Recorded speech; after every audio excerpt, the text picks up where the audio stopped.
এমন তো আমরা অহরহই দেখি, তাই না? অনেক বড় বড় স্বপ্নের কথা বলা মানুষগুলো দিনের পর দিন ঠিক একই জায়গায় আটকে আছে। তো আজ আমরা একদম গভীরে গিয়ে দেখব কিভাবে আমাদের নিজেদের ব্রেনই আমাদের সফলতার পথে একটা অদৃশ্য দেয়াল তুলে দিচ্ছে।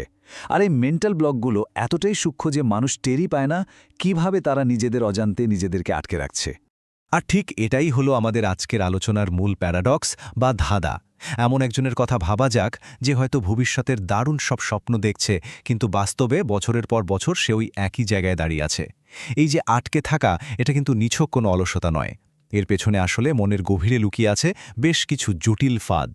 অনেকেই হয়তো ভাবেন সদিচ্ছার অভাবেই মানুষ থমকে যায়, কিন্তু সত্যি বলতে এই স্থিরতার শেকড়টা আরও অনেক অনেক গভীরে। তো এই পুরো ব্যাপারটা শুরু হয় উন্নতির একটা অদ্ভুত মায়া বা ইলিউশন থেকে। আমাদের মস্তিষ্ক কিন্তু খুব সহজেই ধোঁকা খায়। মজার ব্যাপার কি জানেন? শুধু সফল ভবিষ্যতের কথা চিন্তা করলে বা ধরুন প্রচুর মোটিভেশনাল কন্টেন্ট দেখলেই আমাদের ব্রেন এক ধরনের অর্জনের আনন্দ পেতে শুরু করে দেয়। এটা বিশ্বাস করে নেয় যে বেশ একটা উন্নতি হচ্ছে, অথচ বাস্তবে হয়তো শারীরিকভাবে বিন্দুমাত্র কোনো কাজই করা হয়নি। মস্তিষ্ক স্রেফ কল্পনা আর বাস্তবের পার্থক্যটা গুলিয়ে ফেলে একটা মিথ্যা তৃপ্তিতে ভুগতে থাকে। আর ঠিক এখানেই শুরু হয় মস্তিষ্কের সেই ডোপামিনের খেলা। এই যে ফলস প্রোগ্রেস বা মিথ্যা উন্নতি, এটা ডোপামিনের প্রভাবে এমন একটা ফিলিংস তৈরি করে যেখানে শুধু স্বপ্ন দেখাটাকে ভীষণ প্রোডাক্টিভ বলে মনে হয়।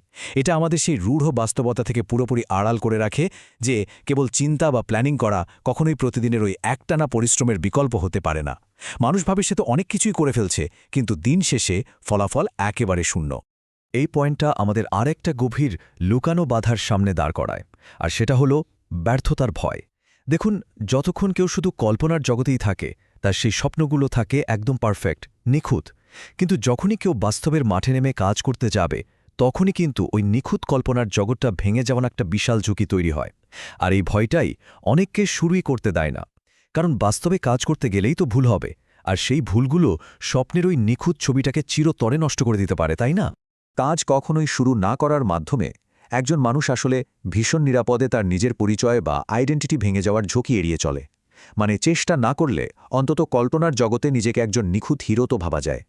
যদি আমি ততটা ভালো না হই, এই ভীতিকর বাস্তবতার মুখোমুখি হওয়ার চেয়ে নিজের বানানো ওই সুরক্ষিত জগতে আজীবন বাস করাটা অনেক বেশি ইজি মনে হয়। এটা আসলে এক ধরনের মানসিক বর্ম, যা হয়তো ব্যর্থতার গ্লানি থেকে বাঁচায়, কিন্তু একই সাথে সামনে এগোতেও পুরোপুরি বাধা দেয়।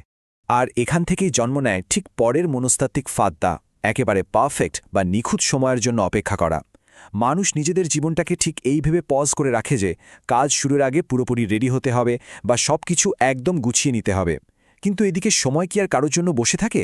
দিন গড়িয়ে মাস হয়, মাস গড়িয়ে বছর পেরিয়ে যায়, ঘড়ির কাঁটা তার মতোই অবিরাম চলছে, আর মানুষটি ঠিক তার পুরনো জায়গাতেই স্থির দাঁড়িয়ে আছে। সত্যি বলতে নিখুঁত মুহূর্তের এই অপেক্ষা আসলে কোনোদিনই শেষ হয় না। তাই এখানকার সবচেয়ে ক্রুশিয়াল পয়েন্টটা হচ্ছে, কাজ শুরু করার জন্য আত্মবিশ্বাস বা পুরোপুরি রেডি থাকাটা মোটেও কোনো পূর্ব শর্ত নয়। আমরা কিন্তু প্রায় এই সমীকরণটা ভুল করি। আত্মবিশ্বাস আর প্রস্তুতি হলো একদম প্রথম পদক্ষেপটা নেওয়ার একটা ডিরেক্ট রেজাল্ট। মানুষ আগে থেকে রেডি হয়ে কাজ শুরু করে না, বরং কাজ শুরু করার কারণেই সে ধীরে ধীরে রেডি হয়ে ওঠে। কাজ করার প্র্যাকটিক্যাল অভিজ্ঞতা থেকেই আসলে সাহস আর আত্মবিশ্বাস তৈরি হয়, কখনোই আগে থেকে নয়। চলুন এবার দেখি এই অতিরিক্ত চিন্তার প্রবণতা শেষ পর্যন্ত কিভাবে আমাদের মানসিকভাবে একদম নিঃশেষ করে দেয়। মস্তিষ্ক এতটাই দ্রুত কাজ করে আর প্রতিটি সম্ভাব্য পথ বা ভুল নিয়ে এত বেশি অ্যানালাইসিস করতে থাকে যে মাথার ভেতর সারাক্ষণ রীতিমতো একটা যুদ্ধ চলতে থাকে। এই পুরো প্রসেসটা শেষ পর্যন্ত ডিসিশন প্যারালাইসিস বা চরম সিদ্ধান্তহীনতায় গিয়ে ঠেকে। ছোট্ট একটা পদক্ষেপ নেওয়ার আগেই একজন মানুষ শারীরিকভাবে এবং মানসিকভাবে পুরোপুরি ড্রেইনড হয়ে যায়। অতিরিক্ত বিশ্লেষণ তখন সমাধানের বদলে সবচেয়ে বড় সমস্যা হয়ে দাঁড়ায়। এই ওভার অ্যানালাইসিসের সবচেয়ে বড় ট্র্যাজেডিটা কি জানেন? মানুষের সমস্ত এনার্জি শুধুমাত্র তার মনের ভেতরেই খরচ হয়ে যায়। বাস্তবে কোনো স্টেপ নেওয়ার মতো কোনো শক্তি আর অবশিষ্ট থাকে না। ব্যাপারটা অনেকটা এমন যেন মস্তিষ্ক প্রতিদিন একটা ম্যারাথন দৌড়াচ্ছে, কিন্তু শরীরটা একদম স্থির হয়ে এক জায়গাতেই দাঁড়িয়ে আছে।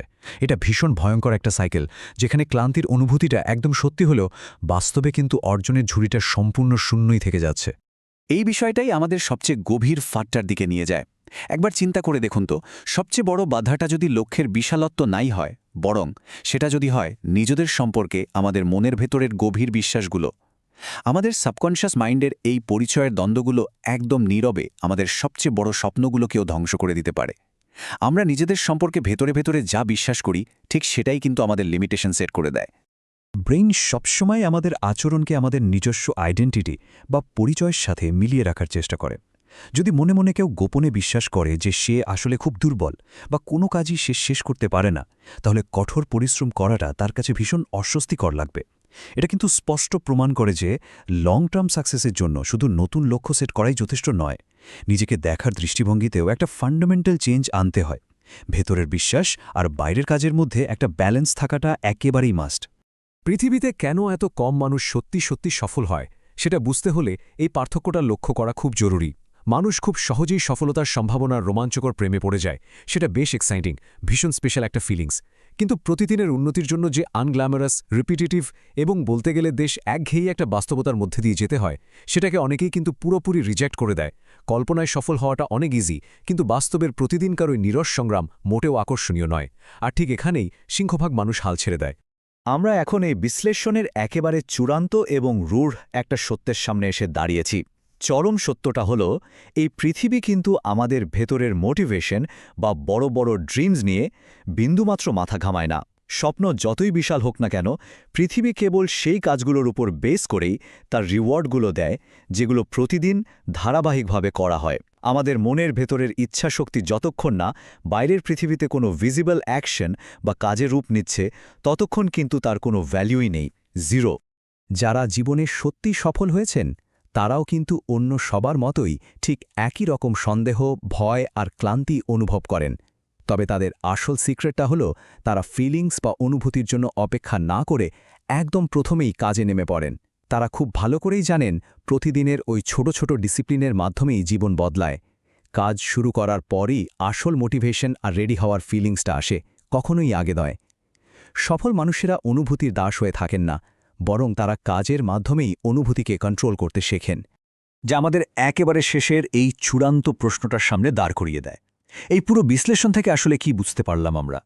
যদি কাজ শুরু করার আগে মোটিভেশন নাই আসে, আর সেই মোটিভেশনের জন্য ওয়েট করাটা যদি স্রেফ একটা মনস্তাত্ত্বিক ফাঁদই হয়, তাহলে সত্যি করে ভাবার বিষয় হলো, আজ ঠিক এই মুহূর্তে জীবনের প্রথম স্টেপটা নিতে আসলে কে বা কি বাধা দিচ্ছে? উত্তরটা যদি নিজের মনেই হয়ে থাকে, তবে সেই দেয়াল ভেঙে ফেলার সময় হয়তো ঠিক এখন।